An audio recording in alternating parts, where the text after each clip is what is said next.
Hello everyone, welcome to BBS academy.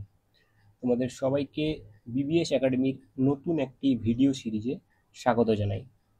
আজকের এই video লেকচারটা যারা ওয়েস্ট বেঙ্গল এসএসসি বা এসএলএসটি এক্সাম দেওয়ার জন্য প্রিপারেশন নিচ্ছ সাবজেক্ট জিওগ্রাফিতে, তাদের জন্য খুবই গুরুত্বপূর্ণ।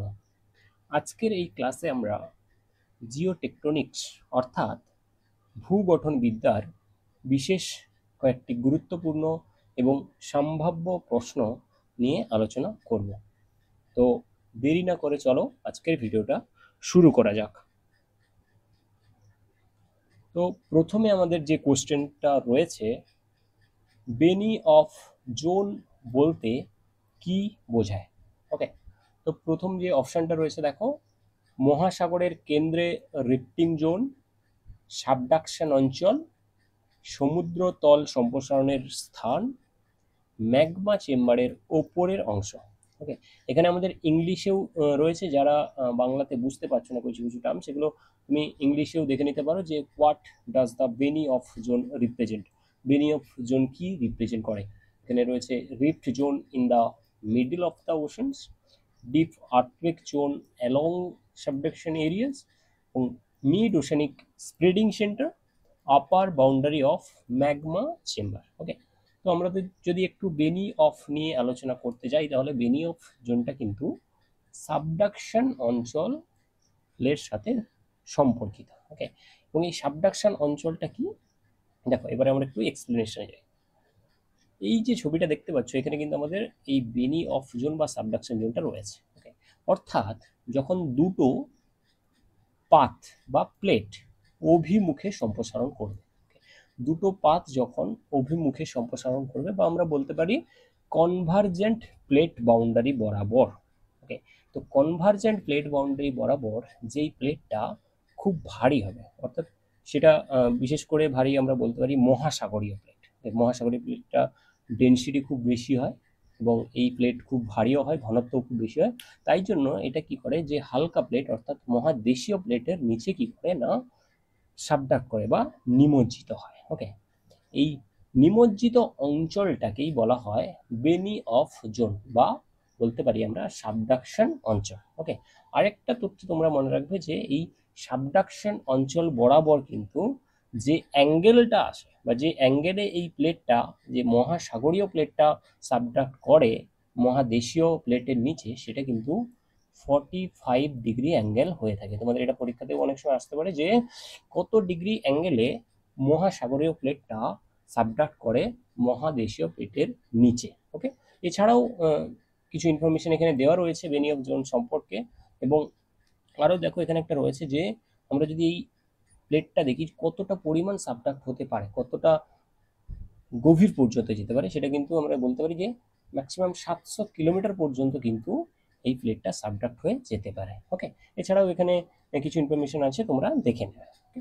নেক্সট যে কোশ্চেনটা রয়েছে দেখো, যে কোন কোন প্লেটের সংঘর্ষের কারণে হিমালয় পর্বতমালার সৃষ্টি হয়েছিল। ওকে, এটা খুবই সহজ কোশ্চেন একটা রয়েছে, যে which plate interactions caused the uplift of the Himalayas. Okay, প্রথমে রয়েছে ইন্দো অস্ট্রেলিয়ান ও ইউরেশিয়ান প্লেট, প্যাসিফিক ও ইউরেশিয়ান প্লেট, আফ্রিকান ও ইউরেশিয়ান প্লেট, এবং নাজাকা ও সাউথ আমেরিকান প্লেট। ওকে, আমরা সবাই জানি যে হিমালয় পর্বতমালার সৃষ্টি হয়েছে কোথা, কোন দুটো প্লেট নিয়ে সংঘর্ষের ফলে, যে একটা হচ্ছে ইন্দো অস্ট্রেলিয়ান প্লেট আর একটা ইউরেশিয়ান প্লেট। ওকে, তোমাদের উত্তর হয়ে যাবে ইন্দো অস্ট্রেলিয়ান এবং ইউরেশিয়ান প্লেট।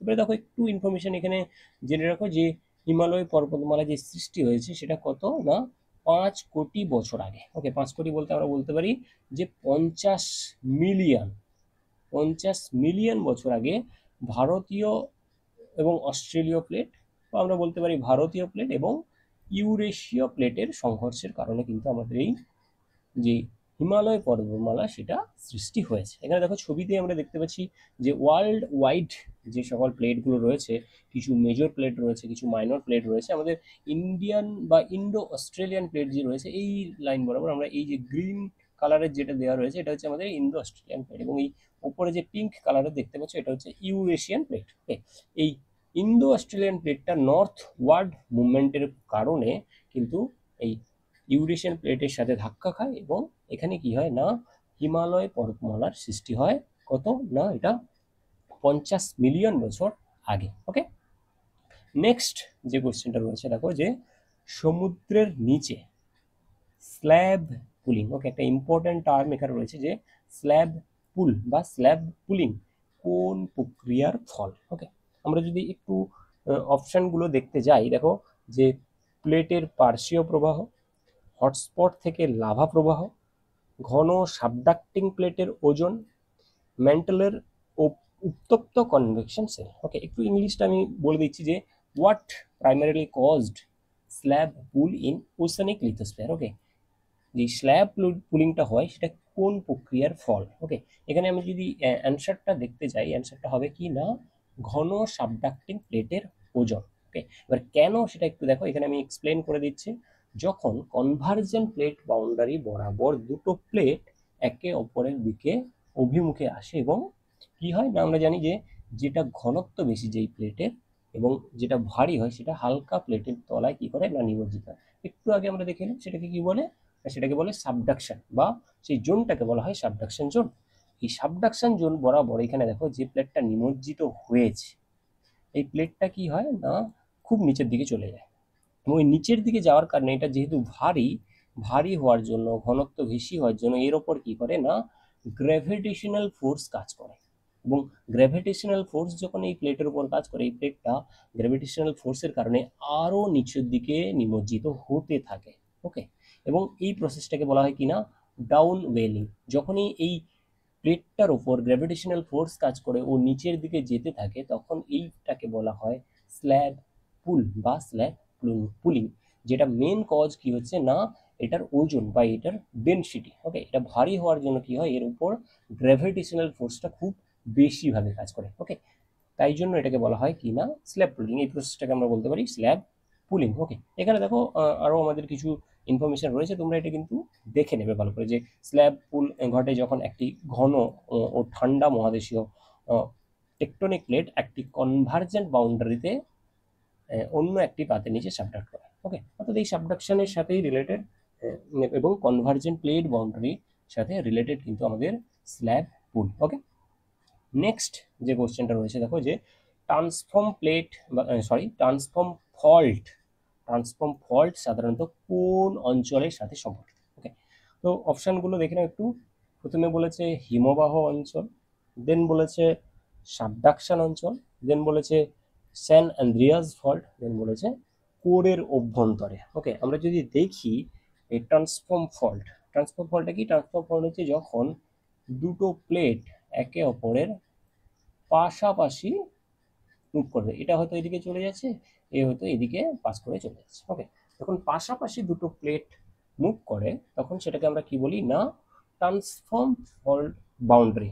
ওকে, এবং এই ট্রান্সফর্ম ফল্ট সাধারণত কি না সান আন্দ্রিয়াস ফল্ট যেটা তার সাথে রিলেটেড। ওকে, আমরা যদি একটু এক্সপ্লেনেশন দেখতে যাই, দেখো এখানে রয়েছে যে ট্রান্সফর্ম ফল্ট হলো এমন একটি ভূতাত্ত্বিক গঠন যেখানে দুটি টেকটনিক প্লেট একটি অন্যটির পাশ দিয়ে অনুভূমিকভাবে সরে যায়, অর্থাৎ পাশাপাশি কি করে না মুভ করতে থাকে, স্লাইড করতে থাকে। ওকে, এটাকে বলা হয় ট্রান্সফর্ম ফল্ট বাউন্ডারি বা ট্রান্সফর্ম প্লেট বাউন্ডারি বা ট্রান্সফর্ম প্লেট সীমান্ত। ওকে, এর এক্সাম্পল হিসেবে আমরা যদি দেখতে চাই যে ট্রান্সফর্ম ফল্ট সাধারণত কোন অঞ্চলের সাথে যুক্ত, সেটা হচ্ছে কিনা এই নর্থ আমেরিকার যে সান আন্দ্রিয়াস ফল্ট রয়েছে সেই সান আন্দ্রিয়াস ফল্টের সাথে কিন্তু এই ট্রান্সফর্ম ফল্ট বাউন্ডারি রিলেটেড। ওকে, এছাড়াও একটা ইনফরমেশন তথ্য আমরা যদি দেখতে যাই এই সান আন্দ্রিয়াস ফল্ট যেটা সেটা হচ্ছে কি না সেটা হচ্ছে transform fault with dextral movement. Okay, with dextral movement. Okay, অনেক সময় পরীক্ষাতে চলে আসে যে transform fault with dextral movement. Okay, কার সাথে রিলেটেড? সেটা হয়ে যাবে কি না আমাদের সান আন্দ্রিয়াস ফল্টের সাথে কিন্তু রিলেটেড। ওকে, নেক্সট কি বলেছে দেখো যে পৃথিবীতে সাধারণভাবে কতটি প্রধান টেকটনিক প্লেট রয়েছে, অর্থাৎ টোটাল কতগুলো মেজর প্লেট রয়েছে আমাদের পৃথিবীতে। ওকে, ওয়ার্ল্ড ওয়াইড আমরা যদি দেখি যে কিছু আমাদের মেজর প্লেট রয়েছে, কিছু আমাদের মাইনর প্লেট রয়েছে। মেজর প্লেট আমরা যদি দেখি টোটাল রয়েছে কত না 7। ওকে, 7টা মেজর প্লেট কিন্তু আমরা দেখতে পাই আমাদের পৃথিবীতে টোটাল ওয়ার্ল্ড ওয়াইড। এছাড়াও আমরা যদি বলি যে মাইনর প্লেটের কথা, তাহলে মাইনর প্লেট কিন্তু কতগুলো না 20টা মাইনর প্লেট কিন্তু রয়েছে। ওকে, এখানে একটু এক্সপ্লেনেশন দেওয়া রয়েছে, দেখো যে পৃথিবীর ভূত্বক প্রধানত 7টি প্রধান এবং 20টি ক্ষুদ্র টেকটনিক প্লেট নিয়ে বিভক্ত। এর যদি আমি একটু ছবিটাতে নজর দিই, এখানে ওয়ার্ল্ড ওয়াইড আমাদের দেখো এখানে বড় যে প্লেটগুলো তার মধ্যে আমাদের আফ্রিকান প্লেট রয়েছে, নর্থ আমেরিকান প্লেট রয়েছে, সাউথ আমেরিকান প্লেট রয়েছে, প্যাসিফিক প্লেট রয়েছে, আমাদের ইন্দো অস্ট্রেলিয়ান প্লেট রয়েছে, আমাদের ইউরেশিয়ান প্লেট রয়েছে। এগুলো কি না, এগুলো আমাদের মেজর প্লেট, যেগুলো প্রধান প্লেট। এছাড়াও আমরা যদি একটু ছোট ছোট প্লেট দেখি, তার মধ্যে এখানে দেখো যে কোকোস প্লেট হয়ে যাবে, এখানে জুয়ান দে ফুকা প্লেট হয়ে যাবে, এখানে নাজাকা প্লেট হয়ে যাবে, ওকে, এখানে ক্যারাবিয়ান প্লেট হয়ে যাবে, ওকে, এখানে আরাবিয়ান প্লেট হয়ে যাবে। অর্থাৎ এগুলো কি না, এগুলো মাইনর প্লেটের এক্সাম্পল। ওকে, নেক্সট যে কোশ্চেনটা রয়েছে দেখো যে প্লুমস টেকটনিক্স। ওকে, প্লুম টেকটনিক্স ধারণাটি প্রধানত ব্যাখ্যা করে, অর্থাৎ প্লুম টেকটনিক্স ধারণাটা কি ব্যাখ্যা করে। ওকে, এখানে ইংলিশে একটু রয়েছে দেখো যে the theory of plum tectonics primarily explains. Plum tectonics যে থিওরি সেটা কি এক্সপ্লেন করে, এখানে অপশনগুলো রয়েছে দেখো যে প্লেট সীমায় আগ্নেয়গিরির বিস্তার, এখানে বলেছে প্লেট সীমায় আগ্নেয়গিরির বিস্তার। ওকে, একটু ভালো করে নজর দেবে যে অপশনটাতে কি বলা হয়েছে। নেক্সট বলেছে দেখো প্লেট টেকটনিক্সের ফল নয়। ওকে, এখানে বলেছে প্লেট টেকটনিক্সের ফল নয় এমন আগ্নেয়দ্বীপের উৎপত্তি। নেক্সট বলেছে সমুদ্রের তল সম্প্রসারণ। নেক্সট বলেছে ভূত্বকীয় শীতলীকরণ। ওকে, আমরা যদি একটু প্লুম টেকটনিক্সে দেখতে যাই, তাহলে প্লুম টেকটনিক্সটা কিন্তু রিলেটেড কার সাথে না, এই প্লেট টেকটনিক্স নয় এমন আগ্নেয়গিরি বা এমন আগ্নেয় দ্বীপের। ওকে, অর্থাৎ প্লুট টেকটনিক্স কি, দেখো প্লুম টেকটনিক্স হচ্ছে এমন একটি অবস্থান যেখানে কি হয় না, আমাদের টোটাল মেন্টালের মধ্যে যে সকল হটস্পট জোনগুলো রয়েছে, সেই হটস্পট জোনের সাথে কিন্তু রিলেটেড আমাদের এই প্লুম টেকটনিক্স। অর্থাৎ যেখানে প্লেটের কোনো সীমানা ছাড়াই প্রচুর পরিমাণে তাপ হওয়ার জন্য, প্রচুর পরিমাণে এখানে হিটটা বেশি হওয়ার জন্য কি হয় না, ওই অঞ্চল বরাবর ম্যাগমাটা কি করে না ভূত্বকটাকে গলিয়ে ফেলে, এই উপরের অঞ্চলটাকে গলিয়ে ফেলে, বা ফাটল বরাবর কি হয় ও উপরের দিকে চলে আসে। এখানে কোনো ধরনের কিন্তু এই প্লেটের বাউন্ডারি থাকে না, না থাকা সত্ত্বেও এখানে কি হয় না যে ম্যাগমাটা সেটা মেন্টাল থেকে উপরের দিকে উঠে আসে এবং আগ্নেয়গিরির সৃষ্টি করে এবং আগ্নেয় দ্বীপের সৃষ্টি করে। ওকে, সেই অঞ্চলগুলোকে আমরা বলতে পারি প্লুম টেকটনিক্স। ওকে, আর অ্যান্সারটাও কিন্তু এখানে প্লেট টেকটনিক্সের ফল নয় এমন আগ্নেয় দ্বীপের উৎপত্তি, এটা কিন্তু রিলেটেড কার সাথে না, প্লুম টেকটনিক্স। ওকে, এখানে একটু বিস্তার ব্যাখ্যা দেওয়া রয়েছে, দেখো যে প্লুম টেকটনিক্স হলো এমন একটি ধারণা যা বলে যে পৃথিবীর গভীরে মেন্টালে থাকা উষ্ণ ও কম ঘনত্ব বিশিষ্ট পদার্থ উপরের দিকে উঠে এসে ভূত্বকে হটস্পট বা আগ্নেয় দ্বীপমালা তৈরি করে। ওকে, এক্সাম্পল হিসেবে এখানে দেওয়া রয়েছে যে হাওয়াই দ্বীপপুঞ্জ। ওকে, অর্থাৎ এখানে কোনো ধরনের প্লেট বাউন্ডারির সাথে কিন্তু রিলেটেড নয় এই হাওয়াই দ্বীপপুঞ্জ। হাওয়াই দ্বীপপুঞ্জ কিন্তু একটা আমরা বলতে পারি যে মিডিল প্যাসিফিক ওশান যেটা রয়েছে, যে নর্থ মিডিল প্যাসিফিক ওশান, সেখানে কিন্তু হাওয়াই দ্বীপপুঞ্জ রয়েছে। সেখানে কিন্তু কোনো রকমের প্লেট বাউন্ডারি নেই, কোনো ধরনের প্লেট বাউন্ডারি নেই, বাট সেখানে কিন্তু আমরা এই যে আইল্যান্ডটা আমরা দেখতে পাই, হাওয়াই হটস্পট অঞ্চলে এই হাওয়াই দ্বীপপুঞ্জ কিন্তু আমরা দেখতে পাই। ওকে, নেক্সট যেটা রয়েছে দেখো যে প্যালিওন্টোলজি। ওকে, এটা একটা খুব গুরুত্বপূর্ণ টার্ম, যে প্যালিওন্টোলজি কোন বিষয় নিয়ে আলোচনা করে। ওকে, প্যালিওন্টোলজি কি নিয়ে আলোচনা করে, যে বর্তমান জীবের আচরণ, ভূকম্পনের তরঙ্গ, অতীত জীবের জীবাশ্ম ও বিবর্তন, আবহাওয়ার বর্তমান চক্র। ওকে, আমরা যদি প্যালিওন্টোলজি বলতে চাই তাহলে এখানে উত্তরটা হয়ে যাবে যে অতীত জীবের জীবাশ্ম নিয়ে এবং তাদের বিবর্তন নিয়ে আলোচনা করাই হচ্ছে প্যালিওন্টোলজির কাজ। ওকে, অর্থাৎ জীবাশ্ম সম্পর্কিত যে সকল গবেষণা হয় সব কিছুগুলোকে আমরা বলতে পারি যে প্যালিওন্টোলজির আন্ডারে হচ্ছে। ওকে, এটা নিয়ে আমরা যদি একটু আরো ব্যাখ্যা দেখতে যাই, কি বলেছে না, প্যালিওন্টোলজি হলো একটি ভূবৈজ্ঞানিক ও জীব বৈজ্ঞানিক শাখা, যেখানে পৃথিবীর অতীত জীবজগৎ নিয়ে গবেষণা করে। এই শাস্ত্রে কি কি আলোচনা করা হয় বা কি কি বিশ্লেষণ করা হয়? না, জীবাশ্ম বলো, অতীতের উদ্ভিদ এবং প্রাণীর গঠন কিরকম কি ছিল, তাদের বিকাশ, তাদের ইভলিউশন বা বিবর্তন, এবং সেই সময়কার পরিবেশ ও ভূতাত্ত্বিক প্রেক্ষাপট, এগুলো সবকিছুই কিন্তু এই প্যালিওন্টোলজিতে আলোচনা করা হয় বা বিশ্লেষণ করা হয়ে থাকে। ওকে, নেক্সট যেটা রয়েছে দেখো যে আগ্নেয়গিরির ধরন। ওকে, এই যে আগ্নেয়গিরির দুটো এখানে টাইপ দিয়েছে, একটা হচ্ছে পিলিয়ান এবং প্লিনিয়ান। ওকে, এর পার্থক্য কোন ভিত্তিতে করা হয়? ওকে, কি বলেছে অপশন? এটা বলেছে লাভার রাসায়নিক গঠন, নেক্সট বলেছে উদ্গীরণের মাত্রা ও গ্যাস বিস্ফোরণ, 3 নম্বর বলেছে উচ্চতা ও বিশ্বস্থিতি, 4 নম্বরে বলেছে প্লেট সীমার অবস্থান। ওকে, যদি কোনো সমস্যা হয় এই বাংলাগুলো পড়তে, তোমরা কিন্তু ইংলিশ টার্মটাকে একটু দেখে নেবে যে হোয়াট ডিফারেন্সিয়েটস পিলিয়ান এবং Plinian type of volcanic eruption. Okay, the chemical composition of a lava, intensity of eruption and gas explosion, height and spread of volcano, location of eruption in plate boundary। ওকে, এখানে আমরা যদি একটু দেখি এই টাইপটা কিন্তু কার উপর বেশ করে হয় বা কার ভিত্তিতে পার্থক্য করা হয়, সেটা হচ্ছে উদ্গীরণের মাত্রা এবং গ্যাস বিস্ফোরণ, এই যে বি এর অপশন। ওকে, এখানে এক্সপ্লেনেশন দেওয়া রয়েছে যে বেশি করে উদ্গীরণের মাত্রা এবং গ্যাসের বিস্ফোরণের উপর ভিত্তি করেই এই আগ্নেয়গিরির ধরনগুলোকে পার্থক্য আমরা করে থাকি। এবং আমরা যদি পিলিয়ান এবং প্লিনিয়ান ধরনেরটা দেখতে যাই, এইটা যে এই ছবিটা আমরা দেখতে পাচ্ছি, এটা হচ্ছে কি না প্লিনিয়ান। ওকে, এর যে হাইট, ওকে, অর্থাৎ এর যে অগ্নুৎপাতটা হচ্ছে তার যে বিস্ফোরণের মাত্রাটা খুবই বেশি হয়ে থাকে এবং অতি শক্তিশালী হয়ে থাকে এবং হঠাৎ করেই হয়ে থাকে। এবং এর যে উচ্চতা আমরা বলতে পারি, এটা কিন্তু 2 কিলোমিটার থেকে এটা কিন্তু 40 কিলোমিটার পর্যন্ত হাইট।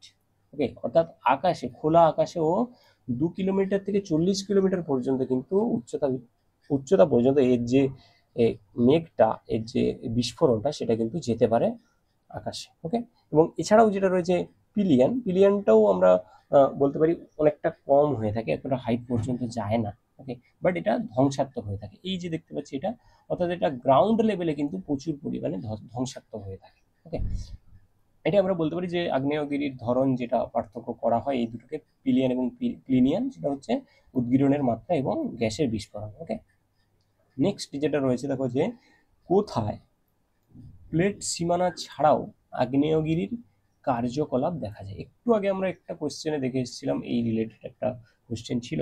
কি বলেছে এখানে অপশন? যে আর্জেন্টিনা, হাওয়াই, মারিয়ানা খাত এবং Alaska. Okay, where can volcanic activity occur away from plate boundaries, অর্থাৎ প্লেট বাউন্ডারি ছাড়াও আমরা কোন কোন জায়গাগুলোতে, কোন রিজিয়নের মধ্যে আগ্নেয়গিরির কার্যকলাপ দেখতে পাই। ওকে, এটা কি হয়ে যাবে না, আমাদের একটু আগে দেখেছিলাম যে হাওয়াই আইল্যান্ড বলে যে রয়েছে, হাওয়াই দ্বীপপুঞ্জতে কিন্তু যে পাঁচ সীমান্ত ছাড়াও আমরা কিন্তু আগ্নেয়গিরির অ্যাক্টিভিটিটা দেখতে পাই। ওকে, এইখানে দেখো একটা ইনফরমেশন দেওয়া রয়েছে, এই হটস্পট রিজন এখানে রয়েছে এবং এই স্পেসিফিকের প্লেট, যে প্যাসিফিক প্লেটের বরাবর কিন্তু আমরা এই হাওয়াই আইল্যান্ডটাকে দেখতে পাই। ওকে, এবং এখানে যদি আমরা একটু ব্যাখ্যা দিই যে কি বলেছে, দেখো যে প্লেট সীমার বাইরে যেসব স্থানে পৃথিবীর অভ্যন্তর থেকে গরম ম্যাগমা সরাসরি ভূত্বকের নিচে উঠে আসে, সেই অঞ্চলকে কি না হটস্পট বলা হয়। এই অঞ্চলগুলোতে প্লেট গঠনের সঙ্গে সম্পর্ক না থাকলেও আগ্নেয়গিরির সক্রিয়তা দেখা যায়। অর্থাৎ এখানে প্লেট বাউন্ডারি বা প্লেট সীমান্তর সাথে কোনো রিলেশন থাকে না, বাট এখানে কিন্তু আমরা এই হটস্পট রিজিয়ন থাকার জন্য এখানে কিন্তু আমরা সক্রিয় আগ্নেয়গিরি দেখতে পাই, যেটা কিনা একটা এক্সাম্পল হচ্ছে হাওয়াই আইল্যান্ড। ওকে, বা হাওয়াই দ্বীপপুঞ্জ। ওকে, নেক্সট কি বলেছে দেখো যে যখন ভাঁজের দুইটি বাহু, ওকে, ভাঁজের যে লিম আমরা বলি বাহু, এবং অক্ষরেখা যেটা হচ্ছে অ্যাক্সিয়াল প্লেন, ওকে, প্রায় সমান্তরাল ও অনুভূমিক হয়। একটু ভালো করে কোশ্চেনটা পড়ার চেষ্টা করবে। কি বলেছে যে যখন ভাঁজের দুটোই বাহু এবং অক্ষরেখা প্রায় সমান্তরাল ও অনুভূমিক হয়, তখন সেই ভাঁজকে কি বলা হয়? ওকে, অর্থাৎ যখন অক্ষরেখা এবং দুটোই বাহু পরস্পর সমান্তরাল ও অনুভূমিক রয়েছে, তখন আমরা একটা ভাঁজকে কি ভাঁজ বলতে পারি? সেটা কি হয়ে যাবে? আমরা যদি অপশানে দেখি, প্রথমে রয়েছে অ্যান্টিক্লাইন, নেক্সট রয়েছে আইসোক্লাইনাল ভাঁজ, দেন রয়েছে রিকাম্বেন্ট ভাঁজ, দেন রয়েছে ওভারটার্ন ফোল্ড। বা ওভারটার্ন ভাঁজ। ওকে, আমরা যদি দেখতে যাই এটা কি হয়ে যাবে না, এটা হয়ে যাবে রিকাম্বেন্ট ফোল্ডের ডেফিনিশন। ওকে, রিকাম্বেন্ট ফোল্ডের ডেফিনিশন হয়ে যাবে এই কোশ্চেনটা। এখানে কি বলেছে এক্সপ্লেনেশন দেখো, যে রিকাম্বেন্ট ফোল্ড গঠিত হয় যখন ভূত্বকে অত্যাধিক চাপ প্রয়োগের ফলে ভাঁজের দুই বাহু এবং অক্ষরেখা প্রায় অনুভূমিক ও সমান্তরাল অবস্থানে চলে। ওকে, এটি প্রধানত পাহাড়ি অঞ্চলে দেখা যায়। অর্থাৎ কম্প্রেশন ফোর্সের ফলে এবং খুব বেশি কম্প্রেশন ফোর্সের ফলে যখন কি হয় না, এর দুটো লিম্ব বা দুটো বাহু এবং দুটো এবং অক্ষরেখা কি হয় না পরস্পর সমান্তরাল এবং অনুভূমিক হয়, তখন সেই কাজকে আমরা বলতে পারি রিকাম্বেন্ট ফোল্ড। এখানে একটু ছবিটা দেখে নাও। এখানে দেখো এক্সিয়াল যে প্লেনটা রয়েছে সেটা এই বরাবর রয়েছে, এক্সিয়াল প্লেন এরকম রয়েছে, শায়িত অবস্থায় রয়েছে। এবং আমি যদি বাহুগুলোও দেখি, উপরের বাহুটাও কিন্তু এরকম সমান্তরাল রয়েছে এবং নিচের বাহুটা এরকম রয়েছে। অর্থাৎ পরস্পর আমরা যদি দেখতে যাই, উপরের বাহু, নিচের বাহু এবং মধ্যবর্তী যে এক্সিয়াল প্লেন, সেটা কি না, সেটা পরস্পর সমান্তরাল এবং হরাইজন্টাল বা অনুভূমিক রয়েছে। তাই জন্য এটাকে কি বলা হয় না, রিকাম্বেন্ট ফোল্ড। ওকে, বা রিকাম্বেন্ট ভাঁজ। ওকে, নেক্সট যে কোশ্চেনটা রয়েছে দেখো, যে আইসোক্লাইনাল ফোল্ডিং এর বৈশিষ্ট্য কি? আইসোক্লাইনাল, ওকে, আইসোক্লাইনাল ফোল্ডের বৈশিষ্ট্য অপশন কি রয়েছে না, অক্ষরেখা একদিকে বাঁকা, দুই পৃষ্ঠ এক কোণে অবস্থান করে, উভয় লিম্ব প্রায় সমান্তরাল, একদিকে স্নায়ু বাহিত চাপ। ওকে, এবারে দেখো আইসোক্লাইনাল ফোল্ডটার নিয়ে আমরা যদি একটু দেখতে যাই, এখানে দেখো এই যে ছবিটা রয়েছে, এটা হচ্ছে আমাদের আইসোক্লাইনাল ফোল্ডের একটা ছবি। এবার আইসোক্লাইনাল ফোল্ডের ক্ষেত্রে কি হয় না, এই যে বাহু দুটো, এটা যদি আমরা ধরে নিই ফোল্ডের অ্যান্টিক্লাইন, এটা যদি আমরা ধরে নিই ফোল্ডের সিনক্লাইন, ওকে, তাহলে কি হয়ে যাবে না, একদম এটা খাড়া ঢালের মতো অবস্থান করে থাকে। দেখো এই পাশের বাহুটাও দেখো এইভাবে প্যারালাল রয়েছে, এই পাশের বাহুটাও দেখো একভাবে প্যারালাল রয়েছে, অর্থাৎ খাড়া ঢালের মতো দুটো বাহু দুদিকে কিন্তু রয়েছে। তাই জন্য এখানে যে উত্তরটা হয়ে যাবে সেটা হয়ে যাবে কিনা, উভয় লিম্ব বা বাহু, উভয় বাহু কি হয় না, দুটো প্রায় সমান্তরালে অবস্থান করে।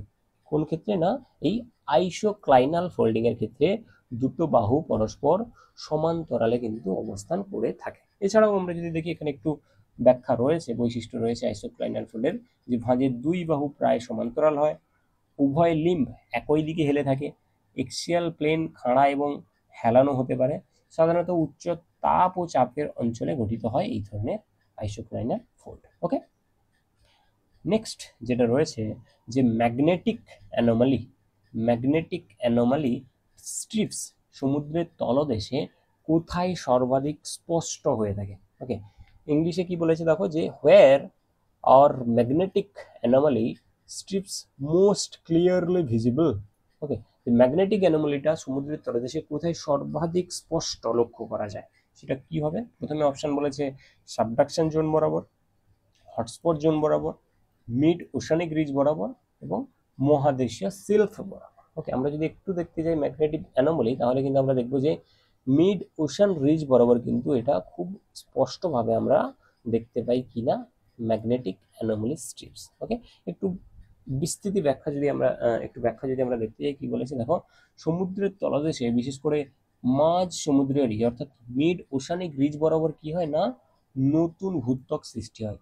ওকে, এই নতুন ভূত্বক সৃষ্টি হওয়ার জন্য কিন্তু এখানে এই যখন ম্যাগমাটা ঠান্ডা হতে থাকে সেই সমুদ্র তল বরাবর, তখন কি হয় না, লোহার খনিজ পদার্থগুলো যেগুলো, সেগুলো কি হয় না, পৃথিবীর চুম্বক মেরুর যে দিক সেটি অনুসরণ করে কিন্তু এটা ডিপোজিট হয় বা সজ্জিত হতে পারে হয়। ওকে, তাই জন্য এই রিজিয়নটাতে কি হয় না, যে ম্যাগনেটিক অ্যানোমালি স্ট্রিপগুলো সেগুলো কিন্তু খুবই স্পষ্ট হয়ে থাকে। অর্থাৎ হতে পারে একটা নর্মাল ম্যাগনেটিক পোলারিটি রয়েছে বা হতে পারে একটা রিভার্স ম্যাগনেটিক পোলারিটি রয়েছে, বাট এই মিড ওশানিক রিজ বরাবর কি হয়ে থাকে না, যে ম্যাগনেটিক অ্যানোমালিগুলো সেগুলো ইজিলি আন্ডারস্ট্যান্ড করা যায়। ওকে, এবং স্পষ্টভাবে আমরা বুঝতে পারি। ওকে, এটা অ্যান্সার হয়ে যাবে কি সি না, মিড ওশান রিজ বরাবর। ওকে, নেক্সট যেটা রয়েছে ম্যাগনেটিক রিভার্সাল। ওকে, এখানে দেখো ম্যাগনেটিক রিভার্সাল প্রক্রিয়া প্রথম ব্যাখ্যা করেন কে? প্রথম ম্যাগনেটিক রিভার্সাল প্রক্রিয়াটা কে ব্যাখ্যা করেন, কোন বিজ্ঞানী ব্যাখ্যা করেছিলেন? এখানে অপশনে রয়েছে দেখো, Alfred Wegener, Vine and Matthews, Arthur Holmes, Gutenberg. Okay, আমরা যদি একটু ম্যাগনেটিক রিভার্সাল নিয়ে দেখি, ম্যাগনেটিক রিভার্সালটা কিন্তু প্রথম যেনারা ব্যাখ্যা করেছিলেন তারা ছিলেন ভাইন এবং ম্যাথিউস। ওকে, একটু এক্সপ্লেনেশন এখানে দেখে নাও যে ইন 1963 বা 1963 সালে ম্যাথিউ এবং ভাইন কিন্তু প্রথম ব্যাখ্যা করেন এই ম্যাগনেটিক রিভার্সাল নিয়ে। ওকে, এবং ওনাদের যে তত্ত্ব ছিল সেই তত্ত্বর নাম ছিল কি না ভাইন, ম্যাথিউস এবং মোরলে হাইপোথিসিস।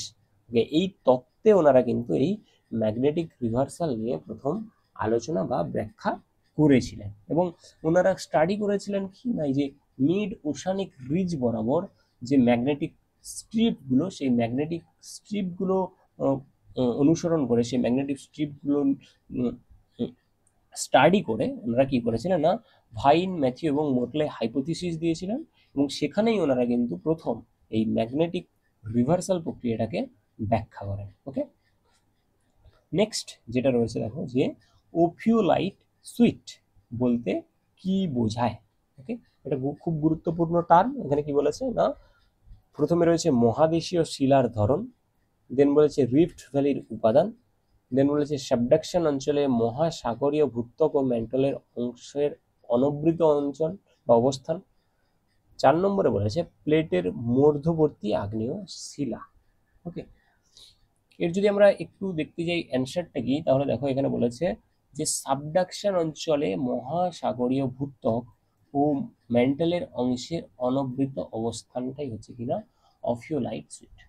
ওকে, এখানে কি দেখো এই ছবিটা দেখলে খুব ভালোভাবে আন্ডারস্ট্যান্ড করতে পারবে এই অফিওলাইটটা কি। যখন কনভার্জেন্ট প্লেট বাউন্ডারি বরাবর দুটো পাত একটা অপরের দিকে চলতে শুরু করে বা অগ্রসর হয়, এখানে দেখো একটা কন্টিনেন্টাল লিথোস্ফিয়ার রয়েছে, এখানে কন্টিনেন্টাল লিথোস্ফিয়ার রয়েছে এবং মাঝ বরাবর রয়েছে ওশানিক লিথোস্ফিয়ার। ওকে, এবং ওশানিক লিথোস্ফিয়ারটা যখন সাবডাক্ট করে, যখন এই সাবডাক্ট করে এবং এটাও যখন মুভ করতে থাকে এবং এই প্লেটটাও যখন মুভ করতে থাকে, তখন কি হয় না ওশানিক লিথোস্ফিয়ারের কিছু অংশ, ওকে, কিছু ভূত্বক কি করে না এই কন্টিনেন্টাল লিথোস্ফিয়ার যেটা রয়েছে বা কন্টিনেন্টাল প্লেট বরাবর কি হয় উপরে উঠে আসে। সেই যে উঠে আসা অংশটা, উঠে আসা শিলাটা, সেটাকে আমরা কি বলতে পারি না অফিওলাইট। ওকে, ওটাকেই বলা হয় কি না অফিওলাইট সুইট। ওকে, এই যে এখানে দেখতে পাচ্ছ এই যে অঞ্চলটা, এটাকে বলা হয় অফিওলাইট সুইট। এছাড়াও আমরা যদি একটু বেশি করে ব্যাখ্যা দেখতে যাই, কি বলেছে না অফিওলাইট সুইট বলতে বোঝানো হয় সমুদ্রীয় ভূত্বকের বা ওশানিক ক্রাস্টের এমন একটি ধারাবাহিক শিলা গঠন যা টেকটনিক কারণে, অর্থাৎ টেকটনিকের কারণে কি হয় না মহাদেশীয় ভূত্বকের ওপরে উঠে আসে বা এমপ্লেস হয়। অর্থাৎ এই সমুদ্র লিথোস্ফেরিক যে প্লেটটা, তার কিছুটা অংশ কোথায় উঠে এসেছে না কন্টিনেন্টাল লিথোস্ফিয়ারের উপরে বা মহাদেশীয় ভূত্বকের উপরে। সেই এটাকে শিলাটাকে বা ভূত্বকটাকে কি বলা হয় না অফিওলাইট সুইট। ওকে, নেক্সট কি বলেছে না অবডাকশন ঘটনার অর্থ কি। অবডাকশন বলতে কি বোঝা যায়। ওকে, কি বলেছে না প্রথম বলেছে মহাসাগরীয় প্লেট কন্টিনেন্টালের নিচে প্রবেশ করে, মহাসাগরীয় প্লেট কন্টিনেন্টাল প্লেটের উপরে উঠে যায়, দুটি মহাসাগরীয় প্লেটের সংঘর্ষ, ওপরের ওপরের কোরে ম্যান্টলের উত্থান। ওকে, এখানে যদি আমরা একটু ইংলিশটা দেখতে যাই, কি বলেছে দেখো যে what does obduction refers to in plate tectonics. Plate টেকটনিক্সের ক্ষেত্রে আমরা অবডাকশন বলতে কি বুঝি। কি বলেছে oceanic plate subducting under continental plate, oceanic crust thrust over continental crust, oceanic plate collision, mantle rising into upper core. ওকে, আমরা যদি অবডাকশনটা একটু নিয়ে আলোচনা করতে যাই, তাহলে অবডাকশনটা কি না বিপরীত হচ্ছে কার না সাবডাকশনের ক্ষেত্রে কি হয় না যে মহাসাগরীয় প্লেটটা রয়েছে সেটা মহাদেশীয় প্লেটের নিচে কি হয় না নিমজ্জিত হয়। বাট অবডাকশনের ক্ষেত্রে এটা অপোজিট হয়ে থাকে। অপোজিটটা কি না এক্ষেত্রে যে ওশানিক প্লেটটা রয়েছে সেটা কি করে না এই কন্টিনেন্টাল প্লেটের উপরে উঠে যায়, এই উপরে ওঠার ঘটনাকে বলা হয় কি না অবডাকশন। ওকে, সাবডাকশনের বিপরীত। এখানে দেখো তোমরা দেখতে পাবে যে সাবডাকশনটা কি না নিচের দিকে নিমজ্জিত হওয়াকে বলা হয়, বাট অবডাকশন হচ্ছে তার বিপরীত। অর্থাৎ যখন মহাসাগরীয় প্লেটটা কন্টিনেন্টাল প্লেটের উপর, মহাদেশীয় প্লেটের উপর ওপরে উঠে যায়, তখন সেই প্রসেসকে বলা হয়, তখন সেই ঘটনাকে বলা হয় অবডাকশন। ওকে, অ্যান্সারটা তাহলে কি হয়ে যাবে না মহাসাগরীয় প্লেট কন্টিনেন্টাল প্লেটের উপরে উঠে যায়। ওকে, এটাকে বলা হয় কি না অবডাকশন। এখানে দেখো আরো ব্যাখ্যা রয়েছে, তোমরা এটা জাস্ট দেখে নেবে। ওকে, নেক্সট যে কোশ্চেনটা রয়েছে কি বলেছে না, গ্র্যাভিটি অ্যানোমালি। ওকে, গ্র্যাভিটি অ্যানোমালি সর্বাধিক কোথায় পাওয়া যায়? কি বলেছে না, রিফট ভ্যালিতে, হিমবাহ আবৃত এলাকায়, আগ্নেয় দ্বীপমালায়, প্লাবন ভূমিতে। ওকে, প্রথমে আমাদের একটু জানতে হবে গ্র্যাভিটি অ্যানোমালি কি। কোন একটা অঞ্চলে আমরা যদি নর্মাল গ্র্যাভিটি থেকে যেটা হওয়া উচিত ওই জায়গার গ্র্যাভিটি, তার থেকে যদি কম হয় বা বেশি হয়, ওকে, অর্থাৎ সেটা যদি চেঞ্জ হয়ে যায়, হতে পারে সেটা কমে গেছে বা হতে পারে সেটা বেশি হচ্ছে, তাহলে সেটাকে কি বলা হয় না, গ্র্যাভিটি অ্যানোমালি। ওকে, এই গ্র্যাভিটি অ্যানোমালি সর্বাধিক কোথায় দেখতে পাওয়া যায়? আমরা যদি এই অপশনগুলোর মধ্যে দেখি তাহলে আমরা বলতে পারি না, হিমবাহ আবৃত এলাকায় কিন্তু আমরা সর্বাধিক গ্র্যাভিটি অ্যানোমালি দেখতে পেতে পারি। কেন হচ্ছে দেখো, এখানে বলা হচ্ছে, একটু এক্সপ্লেনেশন দেওয়া রয়েছে, দেখো যে গ্র্যাভিটি অ্যানোমালি হলো এমন একটি অবস্থা যেখানে একটি নির্দিষ্ট স্থানে প্রত্যাশিত মহাকর্ষজ বলের চেয়ে বেশি বা কম পরিমাণে অভিকর্ষজ অনুভূত হয়। অর্থাৎ নর্মাল যেটা হওয়া উচিত গ্র্যাভিটি, সেটার থেকে হতে পারে বেশি বা হতে পারে কম।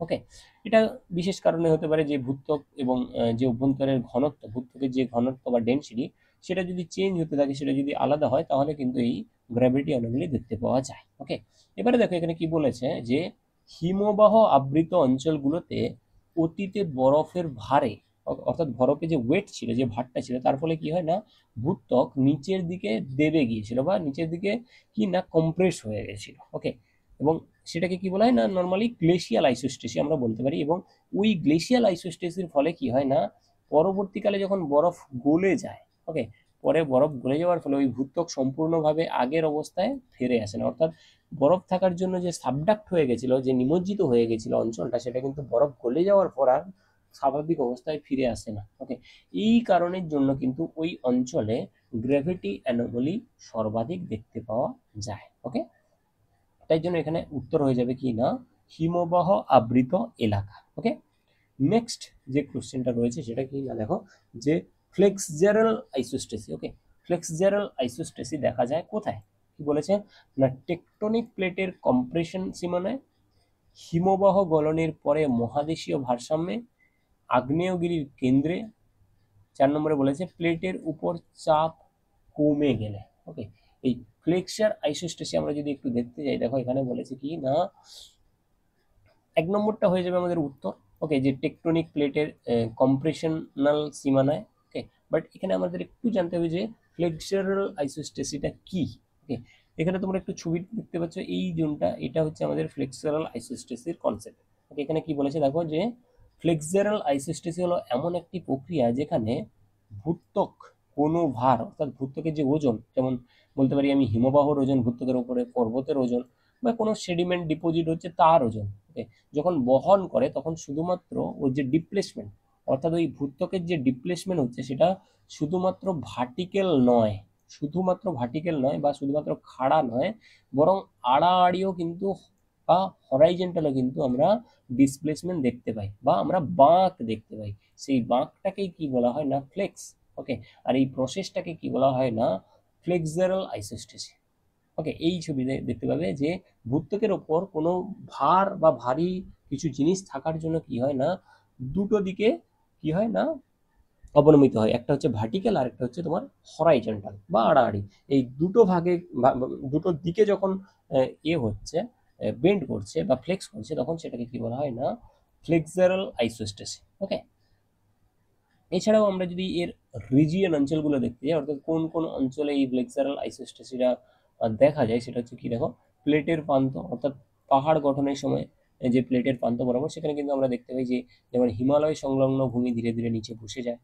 সামুদ্রিক অবক্ষেপ, অর্থাৎ সমুদ্রের যে অঞ্চলগুলোতে সেডিমেন্ট ডিপোজিট হচ্ছে, যেমন আমরা বলতে পারি বদ্বীপ অঞ্চল, গঙ্গা ব্রহ্মপুত্র বেসিন অঞ্চল। ওকে, সেই সব অঞ্চলে ফ্লেক্সারাল আইসোস্টেসি দেখতে পাওয়া যায়।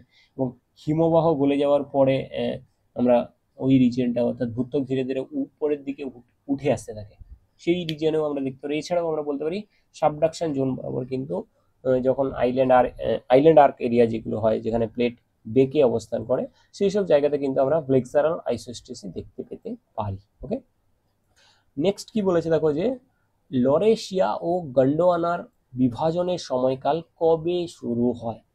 প্রথমের দিকে, অর্থাৎ যখন প্যানজিয়া অবস্থান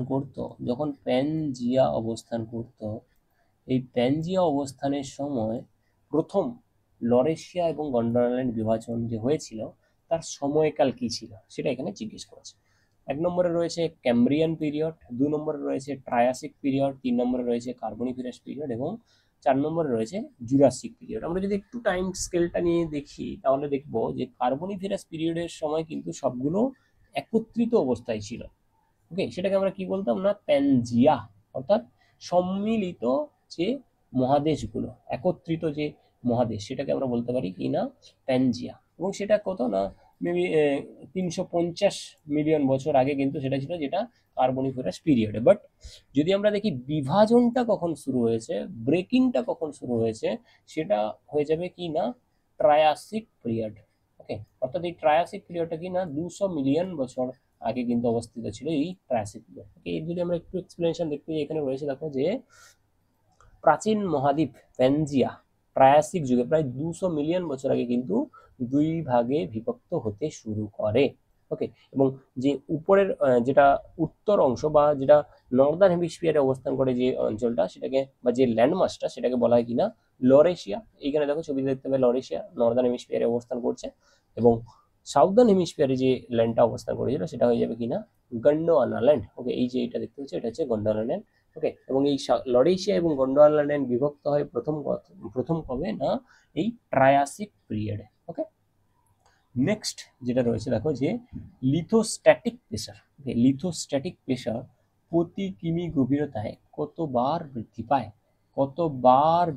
ওকে, এখানে যদি আমরা দেখি লিথোস্ট্যাটিক প্রেসার বলতে কি, অর্থাৎ আমরা যখন ভূত্বক থেকে, অর্থাৎ পৃথিবীর ভূত্বক থেকে আমরা যখন নিচের দিকে যাব, ভূ অভ্যন্তরের দিকে যাব, তখন যে প্রেসারের চেঞ্জেস আসে, তখন যে প্রেসার চেঞ্জ হয় প্রতি 1 কিলোমিটার যাওয়ার ফলে কতটা পরিমাণ প্রেসার চেঞ্জ হচ্ছে ভূ অভ্যন্তরে, সেইটাকে বলা হয় লিথোস্ট্যাটিক প্রেসার। ওকে, এবার আমরা যদি একটু অ্যান্সারের দিকে যাই তাহলে কি জানবো না, প্রতি 1 কিলোমিটারে কিন্তু আমরা দেখতে পারি প্রতি 1 কিলোমিটারে 300 বার।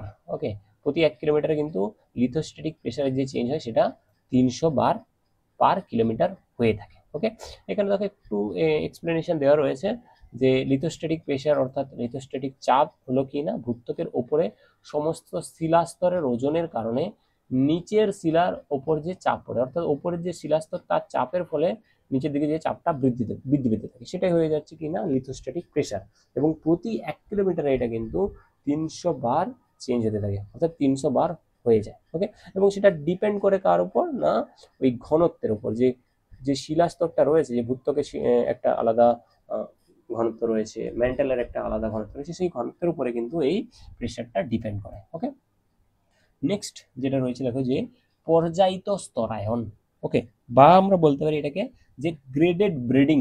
ওকে, গ্রেডেড ব্রিডিং বলতে কি বোঝায়? ওকে, এটাও খুব ইম্পর্টেন্ট একটা কোশ্চেন। কি বলেছে দেখো যে যেখানে বড় দানার কণাগুলি ওপরে এবং ছোট দানার কণাগুলি নিচে জমা হয়। ওকে, নেক্সট কি বলেছে, যেখানে বড় দানার কণাগুলি নিচে এবং উপরে যাওয়ার সাথে সাথে দানার আকার ছোট হতে থাকে।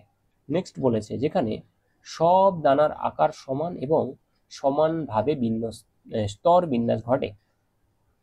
4 নম্বরে বলেছে যেখানে স্তরায়ন অনিয়মিতভাবে ছড়িয়ে থাকে। ওকে, আমরা যদি একটু পর্যায়িত স্তরায়ন দেখি, সেটা কি হয়ে যাবে না, পর্যায়িত স্তরায়নের ক্ষেত্রে যে রক্সগুলো থাকে বা যে দানাগুলো থাকে, যে গ্রেনসগুলো থাকে, সেগুলো কিন্তু বড় বড় সাইজের কোথায় হয় না, নিচের অঞ্চলে কিন্তু বড় বড় হয়ে থাকে, এবং উপরের দিকে যত আমরা দেখি উপরের দিকে কিন্তু সেটা ফাইনার হতে থাকে বা সেটা ছোট দানার হতে থাকে। ওকে, অর্থাৎ এখানে যদি আমরা উত্তরটা দেখতে চাই, এখানে কি বলেছে না, যেখানে বড় দানার কণাগুলি নিচে এবং উপরে ছোট দানাগুলো অবস্থান করে, সেটা কি হয়ে যাবে না গ্রেডেড বেডিং বা পর্যায়িত স্তরায়ন। এখানে দেখো ছবিতে দেখতে পাচ্ছ যে গ্রেডেড বেডিংটা কিভাবে কি হয়, এটা একটা স্তর রয়েছে, এটা একটা স্তর রয়েছে, এইটা একটা স্তর রয়েছে, এবং এদের যদি আমি গ্রেনস গুলো দেখি, এদের যদি আমি দানাগুলো দেখি, এদের যদি আমি কণাগুলো দেখি, সেগুলো কি রয়েছে দেখো না, নিচের দিকে যেগুলো রয়েছে সেগুলো কিন্তু একটু কোর্সার রয়েছে, কোর্সার বলতে একটু বড় দানা রয়েছে, এবং যতই আমি উপরের দিকে যাচ্ছি উপরের দিকে কিন্তু সূক্ষ্ম সূক্ষ্ম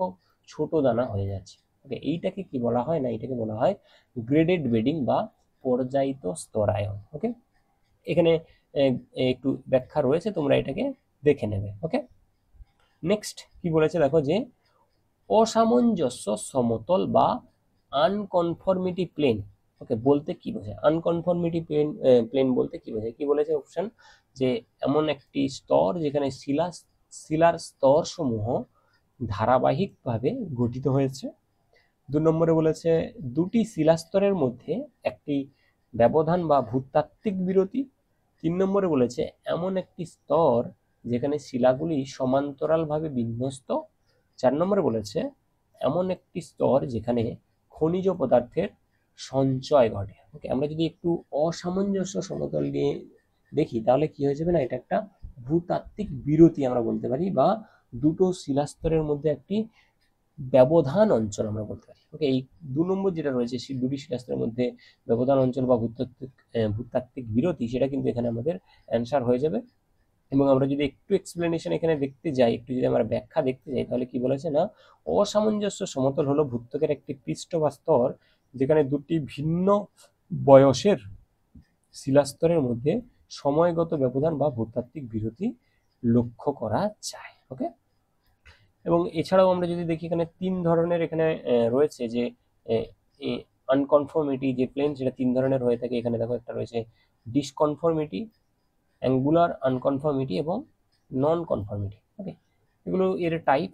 ওকে, বাট এখানে যে উত্তরটা হবে সেটা হচ্ছে যে দুটো শিলাস্তরের মধ্যে একটা ভূতাত্ত্বিক বিরতি অঞ্চল বা একটি ব্যবধান অঞ্চল হচ্ছে কি না আনকনফর্মিটি প্লেন। ওকে, নেক্সট একটা ইম্পর্টেন্ট কোশ্চেন রয়েছে দেখো, যে লাইকেনোমেট্রি, ওকে, লাইকেনোমেট্রি পদ্ধতিতে কি ব্যবহার করে শিলার বয়স নির্ধারণ করা হয়?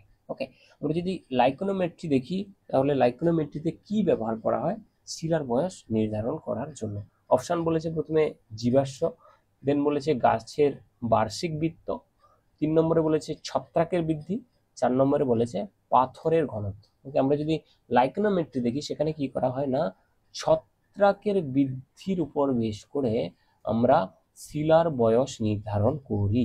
ওকে, এখানে দেখো একটু ব্যাখ্যা রয়েছে, যে লাইকেনোমেট্রি পদ্ধতিতে শিলার বয়স নির্ধারণের জন্য আমরা কি করি না, ছত্রাকের যে বৃদ্ধি সেটার উপর স্টাডি করা হয়। ওকে, এবং সেই ছত্রাকের বৃদ্ধিটা স্টাডি করে ছত্রাকটা কত বছর ধরে ওখানে রয়েছে, এই শিলাস্তরের উপর রয়েছে, সেইটার উপর স্টাডি করে কিন্তু শিলার বয়সটাকে নির্ধারণ করা হয়ে থাকে। ওকে, সেটাকে বলা হয় লাইকেনোমেট্রি পদ্ধতি।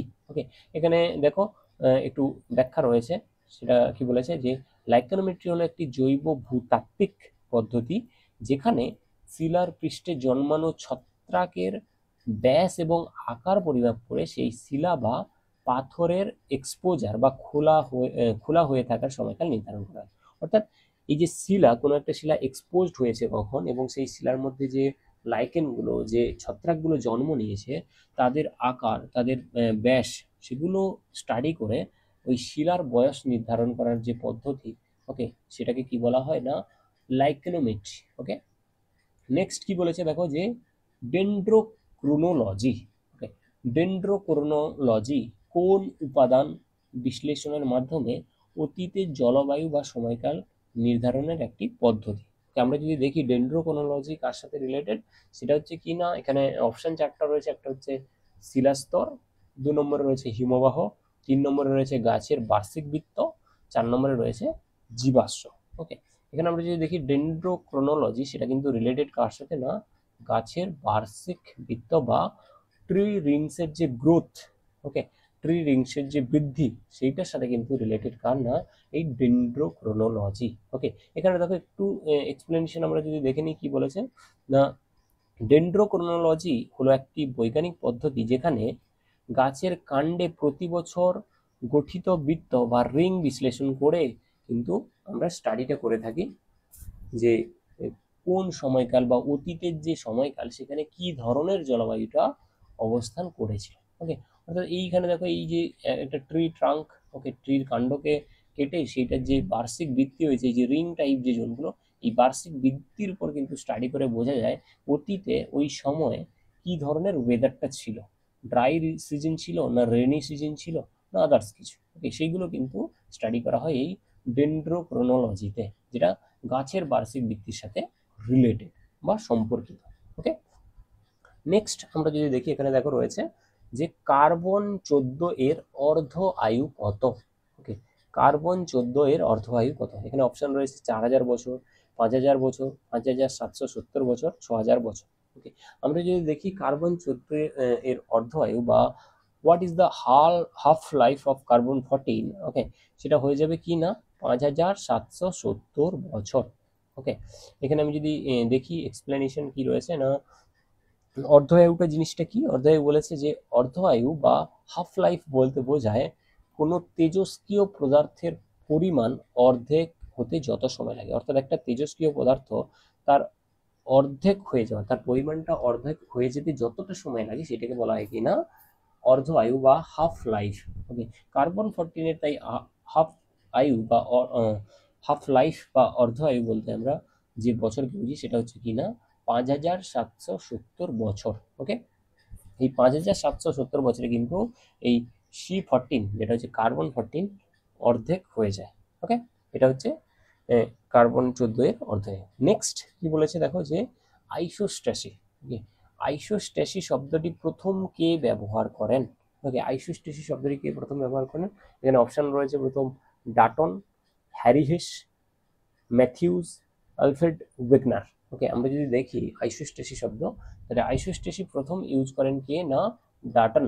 ওকে, ডাটন কিন্তু প্রথম আইসোস্ট্যাসি শব্দটা ইউজ করেছিলেন কত সালে না ডাটন 1900 শতকে, যেটা হচ্ছে 1889, 1889 এই সালে কিন্তু প্রথম আইসোস্ট্যাসি শব্দ ব্যবহার করেন কে না এই ডাটন। ওকে, এবং পরবর্তীকালে এই আইসোস্ট্যাসি নিয়ে অ্যায়েরি এবং পেড এরা কি করেছিলেন না গাণিতিক মডেল দিয়েছিলেন, বাট প্রথম শব্দটা যিনি ব্যবহার করেছিলেন তিনি ছিলেন কিনা ডাটন। ওকে, নেক্সট যেটা রয়েছে দেখো একটা ম্যাচিং কোশ্চেন রয়েছে লিস্ট 1 লিস্ট 2 সাথে, যে তত্ত্ব এবং তার প্রবর্তক কিছু থিওরি রয়েছে এবং তার প্রপোনেন্টকে সেটা মেলাতে বলেছে। যে একটা রয়েছে সংকোচন থিওরি, জিওসিনক্লাইন তত্ত্ব, মহাদেশ স্লাইড তত্ত্ব, তাপীয় তত্ত্ব, এবং এর সাথে যে অর্থার রয়েছে বা প্রপোনেন্ট রয়েছে রয়েছে হোমস, জেফ্রিজ, কোভার, ড্যালি। ওকে, আমরা যদি এটা দেখি তাহলে কোন প্রপোনেন্ট কোন থিওরিটা দিয়েছিলেন সেটা আমাদেরকে একটু ম্যাচিং করতে হবে। ওকে, এখানে দেখো কন্ট্রাকশন থিওরি যেটা রয়েছে, সংকোচন তত্ত্ব রয়েছে যেটা, সেটা কার হয়ে যাবে? কন্ট্রাকশন থিওরি, সেটা হয়ে যাবে জেফ্রিজ। ওকে, 1 হয়ে যাবে 2। নেক্সট আমরা যদি দেখি যে জিওসিনক্লাইনাল থিওরি, জিওসিনক্লাইনাল থিওরি কার? জিওসিনক্লাইনাল থিওরি হয়ে যাবে কোভার, বি হয়ে যাবে কার না 3। নেক্সট আমরা যদি দেখি স্লাইডিং কন্টিনেন্টাল থিওরি হাইপোথিসিস, সেটা হয়ে যাবে কার না ড্যালি, সি হয়ে যাবে ড্যালি। ওকে, এবং আর যেটা থাকলো ডি, যে থার্মাল কনভেকশন কারেন্ট থিওরি, সেটা হয়ে যাবে কার না আর্থার হোমসের। তাহলে আমরা যদি দেখি এ হচ্ছে 2, বি হচ্ছে 3, সি হচ্ছে 4 এবং ডি হচ্ছে 1, তাহলে আমাদের এ অপশনটা কিন্তু কারেক্ট হয়ে যাবে। ওকে, এখানে দেখো অপশনের এক্সপ্লেনেশন দেওয়াই রয়েছে যে সংকোচন থিওরি বা কন্ট্রাকশন থিওরি দিয়েছেন জেফ্রিজ, জিওসিনক্লাইন তত্ত্ব দিয়েছেন কোভার, মহাদেশ স্লাইড তত্ত্ব দিয়েছেন ড্যালি, তাপীয় তত্ত্ব বা থার্মাল কনভেকশন কারেন্ট দিয়েছেন আর্থার হোমস। ওকে, নেক্সট কি বলেছে না কোভারের মতে জিওসিনক্লাইনের চারপাশে কঠিন এবং স্থিতিশীল শিলাস্তরগুলিকে কি বলা হয়? ওকে, একটা হচ্ছে অরোজেন, কার্টোজেন, এন্ড্রাপ, পাইমারাপ। ওকে, আমরা যদি একটু জিওসিনক্লাইন তত্ত্ব পড়ি তাহলে কোভারের জিওসিনক্লাইন তত্ত্বে উনি এই কঠিন এবং স্থিতিশীল যে শিলাস্তরগুলো সেগুলোকে কি বলেছিলেন? জিওসিনক্লাইনের চারপাশে যেগুলো অবস্থান করে সেটাকে উনি বলেছিলেন যে কার্টোজেন। ওকে, এবার যদি একটু এক্সপ্লেনেশন দেখি এখানে কি রয়েছে না কোভারের মধ্যে জিওসিনক্লাইনের চারপাশে কঠিন এবং স্থিতিশীল শিলাস্তরগুলোকে বলা হয় কার্টোজেন।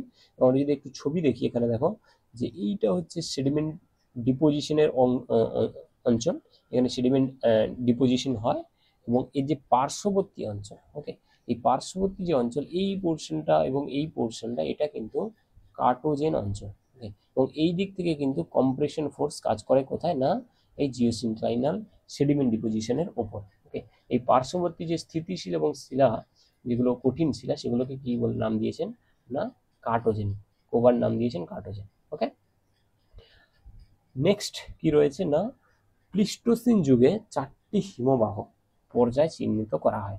এই প্লিস্টোসিন যুগে যে 4টি হিমবাহ পর্যায় চিহ্নিত করা হয় নিম্নের কোনটি এই যুগে প্রথম থেকে শেষ পর্যন্ত সঠিক কালক্রমে অনুসারে সাজানো? অর্থাৎ প্লিস্টোসিন যুগে যে 4টা হিমযুগ চিহ্নিত করা হয়েছিল বা আইডেন্টিফাই করা হয়েছিল, সেটা ক্রোনোলজিক্যালি টাইমের সাথে সাথে কালক্রমে সাজাতে বলেছে।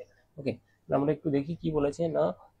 এখানে যে অপশনগুলো রয়েছে, প্রথমে রয়েছে গুনস, মিন্ডেল, উর্ম, রিস, গুনস, মিন্ডেল, রিস, উর্ম, উর্ম, রিস, মিন্ডেল, গুনস, মিন্ডেল, গুনস, রিস, উর্ম। ওকে, এখানে ইংলিশটা খুব ভালো দেওয়া রয়েছে, তাই আমি ইংলিশেই বলে দিচ্ছি যে আমরা যদি এই ক্রোনোলজিটা দেখতে যাই, তাহলে প্রথম যেটা হয়েছিল সেটা হচ্ছে কিনা গুঞ্জ, দেন রয়েছে মিন্ডেল, দেন রয়েছে রিস, দেন রয়েছে উর্ম। ওকে, এই যে বি অপশন, এটা কিন্তু ক্রোনোলজিক্যালি কারেক্ট রয়েছে। ওকে, এখানে অলরেডি অ্যান্সার করে দেওয়া রয়েছে যে প্লিস্টোসিন যুগে ইউরোপে যে মোট 4টি প্রধান হিমবাহ পর্যায় ছিল, ওকে, সেই 4টা কালক্রমে কি হবে না, গুঞ্জ, মিন্ডেল, রিস এবং উর্ম। ওকে, নেক্সট কি বলেছে না, ডাইনোসর। ওকে, ডাইনোসর কোন ভূযুগে বিলুপ্ত হয়? ডাইনোসর কোন যুগে বিলুপ্ত হয়ে গেছিল? প্রথমে রয়েছে প্যালিওজোইক, নেক্সট রয়েছে মেসোজোইক, নেক্সট রয়েছে সিনোজোইক, নেক্সট রয়েছে প্রিক্যাম্ব্রিয়ান। আমরা যদি একটু ডাইনোসরের এতে যাই, যে কোন সময় ওরা বেশি পরিমাণ ছিল বা কোন সময় ওরা জীবনযাপন করতো, সেটা কিন্তু হয়ে যাবে কিনা মেসোজোইক পিরিয়ড। মেসোজোইক ইরাতে কিন্তু ওরা ছিল, প্রচুর পরিমাণে ছিল, এবং মেসোজোইককে 3টা ভাগে ভাগ করা যায়। এই মেসোজোইকের 3টা ভাগে কিন্তু এদের সৃষ্টি এবং এদের ধ্বংস হয়। আমরা যদি একটু এক্সপ্লেনেশনে যাই, এইখানে দেখো মেসোজোইক পিরিয়ড বা মেসোজোইক ইরা রয়েছে। এই মেসোজোইক ইরার 3টা যে ভাগ, একটা হচ্ছে তোমার ট্রিয়াসিক, দেন হচ্ছে জুরাসিক এবং ক্রিটেশিয়াস। এই ট্রিয়াসিক পর্যায়ে কিন্তু এদের প্রথম সূচনা হয়, অর্থাৎ এদের আবির্ভাব ঘটে কি না মেসোজোইকের ট্রিয়াসিক যুগে, এবং দেন ওদের বিচরণ এবং জীবনযাপন চলতে থাকে। নেক্সট ক্রিটেশিয়াস পিরিয়ডে গিয়ে কিন্তু এরা ধ্বংসের দিকে চলে যায়, অর্থাৎ ক্রিটেশিয়াস পিরিয়ড সেটাও কিন্তু এই মেসোজোইকের আন্ডারেই। ওকে, এই ক্রিটেশিয়াস পিরিয়ডে কিন্তু এদের ধ্বংস হয়। এবং তোমাকে যদি বলে দেওয়া থাকে যে কোন সময় বিলুপ্তি ঘটে, যদি তোমাকে পার্টিকুলার বলে দেওয়া থাকে যে ক্রিটেশিয়াস পিরিয়ড, তাহলে কিন্তু তুমি সেটা ক্রিটেশিয়াস করবে। আর যদি তোমাকে এই পিরিয়ড না দিয়ে তোমাকে যদি ইরা দেওয়া থাকে, যে মেসোজোইক ইরা, সিনোজোইক ইরা, তাহলে কিন্তু অ্যান্সার হয়ে যাবে মেসোজোইক ইরা। ওকে, এখানে এক্সপ্লেনেশন খুব ভালো করে দেওয়া রয়েছে যে ডাইনোসররা মেসোজোইক যুগে পৃথিবীতে রাজত্ব করতো, যা 3টি পর্যায়ে বিভক্ত। একটা হচ্ছে ট্রায়াসিক, জুরাসিক, ক্রিটেশিয়াস। ওকে, এবং ক্রিটেশিয়াস পর্যায়ে কিন্তু এদের বিলুপ্তিটা ঘটে, বিশেষত কিসের জন্য না, জলবায়ুর কারণ বা ক্লাইমেট চেঞ্জ বলতে পারি, আগ্নেয়গিরির উদ্গীরণ বলতে পারি, এবং বৃহৎ উল্কাপিণ্ডের যে আঘাত, এই সব কারণের জন্য কিন্তু এই আমাদের ডাইনোসর যে ছিল, ডাইনোসরের বিলুপ্তি ঘটে। ওকে, নেক্সট যে কোশ্চেনটা রয়েছে কি না, ভারতের নারকন্ডেম। ওকে, নারকন্ডেম দ্বীপের আগ্নেয়গিরিটি কোন ধরনের? ওকে, ভারতের নারকন্ডেম যে আইল্যান্ড, মানে নারকন্ডেম যে দ্বীপ যেখানে আগ্নেয়গিরি রয়েছে, সেটা কিন্তু আমরা দেখতে পাই ইন্ডিয়ান ওশানে, যে আমাদের আন্দামান রয়েছে, আন্দামান, নর্থ আন্দামানে কিন্তু আমরা এই নারকন্ডেম দ্বীপটাকে দেখতে পাই। এবং এটা যে এক্সাম্পল, এটা হচ্ছে কার এক্সাম্পল না, প্রথমে বলেছে সিল্ড আগ্নেয়গিরি, নেক্সট বলেছে সক্রিয় বা স্তরীভূত আগ্নেয়গিরি, নেক্সট বলেছে সুপ্ত স্তরীভূত আগ্নেয়গিরি, 4 নম্বরে বলেছে বিলুপ্ত সিন্ডার কোন। ওকে, আমরা যদি দেখি ভারতের নারকন্ডেম দ্বীপ, সেটা কিন্তু কি না একটা সুপ্ত বলতে পারি, বা আমরা ডরমেন্ট ভলকানো বলতে পারি, যে ডরমেন্ট স্ট্যাটো ভলকানোর এক্সাম্পল, যেটা কি হয়ে যাবে না, এটা সুপ্ত স্তরীভূত আগ্নেয়গিরির একটা এক্সাম্পল কি না, নারকন্ডেম দ্বীপ আগ্নেয়গিরি, যেটা আমাদের ইন্ডিয়ান ওশানে যে আমাদের আইল্যান্ড রয়েছে, আমাদের আন্দামান আইল্যান্ড রয়েছে, সেই নর্থ আন্দামান আইল্যান্ডে কিন্তু এই নারকন্ডেম আগ্নেয়গিরির দ্বীপপুঞ্জ দেখতে পাওয়া যায়। ওকে, এখানে দেখো এক্সপ্লেনেশন দেওয়া রয়েছে যে সুপ্ত স্তরীভূত আগ্নেয়গিরি এটা, বা আমরা বলতে পারি ডরমেন্ট স্ট্র্যাটোভলকানো, এই নারকন্ডেম দ্বীপের আগ্নেয়গিরি। ওকে, যে নারকন্ডেম দ্বীপটি আন্দামান সাগরে অবস্থিত একটি সুপ্তীয় স্তরীভূত আগ্নেয়গিরি বা ডরমেন্ট স্ট্র্যাটোভলকানো, যেটা কি না, এটি ভারতীয় ও বার্মা প্লেটের সাবডাকশনের ফলে কিন্তু গঠিত হয়। ওকে, এই ইনফরমেশনগুলো তোমরা জেনে রাখবে। ওকে, তো থ্যাংক ইউ সবাইকে আজকে ক্লাসটা করার জন্য। ওকে, আর যদি ক্লাসটা ভালো লেগে থাকে, তোমরা অবশ্যই ক্লাসটাকে শেয়ার করো, অবশ্যই চ্যানেলটাকে সাবস্ক্রাইব করো।